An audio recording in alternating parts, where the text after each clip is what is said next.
Mendengar pernyataan yang disampaikan oleh Ketua MK tadi, Jimli Hasidik, ini membuat pikiran ataupun juga prediksi yang ada di kalangan masyarakat ini semakin liar. Kita akan prediksikan juga mengenai hal ini, apa kemungkinan yang terjadi. Tadi Jimli Hasidik sudah mengatakan bahwa tentunya bisa saja tidak susah untuk bisa membuktikan adanya dugaan pelanggaran kode etik yang dilakukan oleh 9 hakim MK. Kemudian juga terakhir tadi dijelaskan oleh Jimli Hasidik bisa saja juga kemudian jika putusan MK dibatalkan oleh MK sendiri.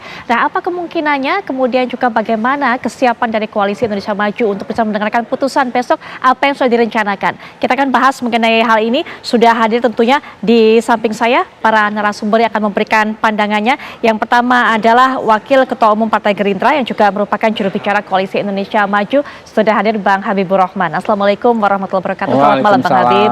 Selamat malam. Baik, selain Bang Habib yang menemani saya di studio, kita juga akan dengarkan bagaimana pandangan dari pengamat hukum tata negara yang juga merupakan salah satu pelapor yang juga pernah menjabat sebagai Wamenkumham. Tentunya ada Bang Denny Indrayana yang juga bergabung dengan kita saat ini sedang berada di Australia sepertinya. Selamat malam, Assalamualaikum warahmatullahi wabarakatuh, Bang Denny Indrayana.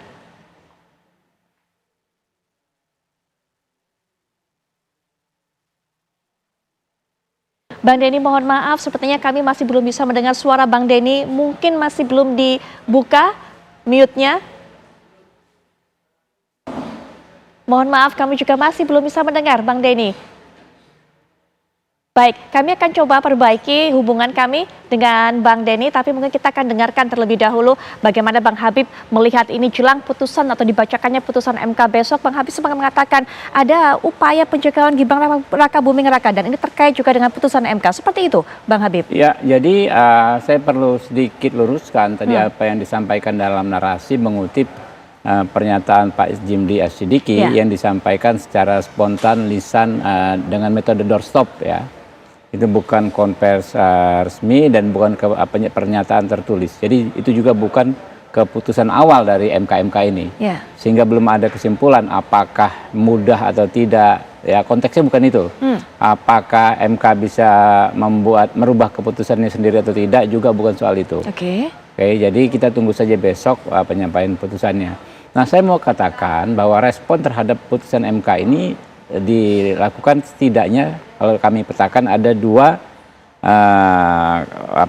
elemen masyarakat. Yang pertama adalah masyarakat akademisi yang merespon semua putusan ya, semua masalah yang dianggap terbit dari kekuasaan secara kritis. Contoh misalnya waktu kami mengesahkan KUHP kemarin dikritisi sedemikian rupa, dibilang KUHP ini tidak demokratis, tidak boleh disahkan, tapi setelah dijelaskan bahwa banyak sekali hal-hal yang baik dalam KUHP, karena itu KUHP ini harus disahkan segera menggantikan KUHP kolonial, akhirnya bisa menerima juga.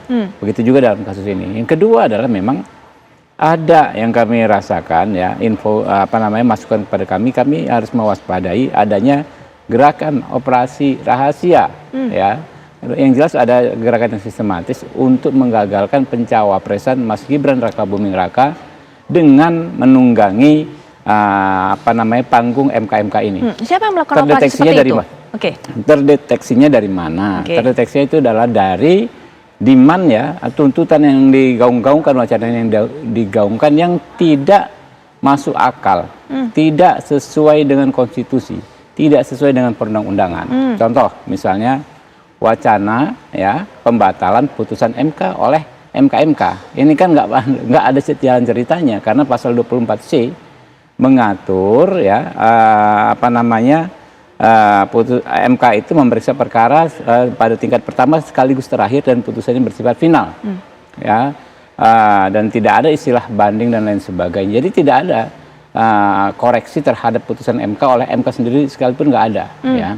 Yang kedua, ya wacana penjatuhan sanksi kepada Anwar Usman, Ketua MK, karena dituduh melakukan tindakan yang melanggar prinsip konflik of interest, yaitu disebut pasalnya pasal 17, Undang-Undang Kekuasaan Kehakiman. Padahal pasal tersebut disebut hakim harus mengundurkan diri jika ada konflik kepentingan. Hakim ya, bukan hakim konstitusi. Jadi kalau mengacu kepada pengaturan pasal 1 angka 5 dan 1 angka 7 Undang-Undang Kekuasaan Kehakiman, pasal 17 itu tidak mengatur hakim konstitusi. Sehingga salah kaprah, salah kamar, ya kalau digunakan pasal 17 ini untuk quote and quote menjerat hakim konstitusi. Jadi ini ada hal yang sederhana ya yang nggak masuk akal dipaksakan, sehingga apalagi alasannya kalau sekedar mengkritisi nggak sampai sebegitunya, nggak sampai sebegitu tidak masuk akalnya.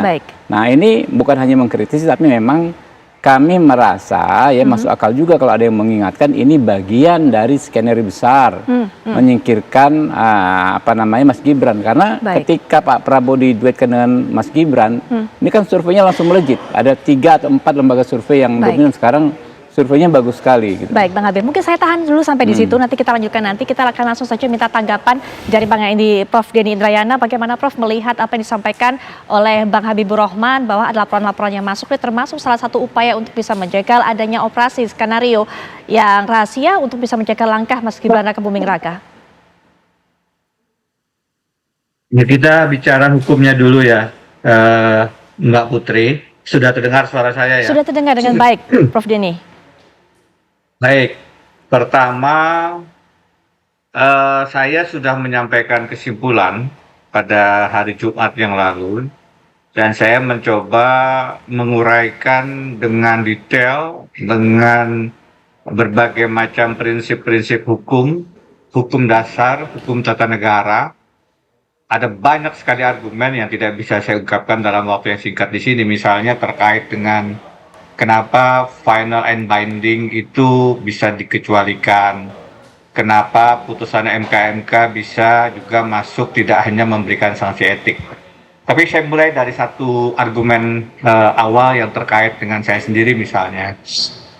Sebenarnya jauh sebelum putusan 16 Oktober, saya sudah menyampaikan ke publik 4 bulan sebelumnya ada putusan MK yang akan membuka ruang bagi Gibran Raka Buming Raka menjadi kontestan Pilpres 2024. Saya sudah sampaikan itu di tengah ramainya komentar saya tentang sistem pemilu legislatif terbuka dan tertutup saat itu. Kemudian 2 bulan menjelang putusan, tanggal 27 Agustus 2023, saya sudah menyampaikan surat resmi ke MK untuk meminta mundur Ketua Mahkamah Konstitusi Anwar Usman. Kenapa ini penting disampaikan? Berbeda dengan pelapor-pelapor yang lain, saya punya hak konstitusional, kedudukan hukum untuk menyoal putusan. Kenapa? Karena saya sudah menyampaikan pengaduan sebelum putusan. Kalau pelapor yang lain yang melaporkan setelah putusan, argumentasi final and binding menjadi lebih kokoh. Tetapi saya yang sudah mengingatkan sebelum putusan 2 bulan sebelumnya, tidak bisa disamakan kedudukan hukumnya dengan yang baru melaporkan setelah putusan.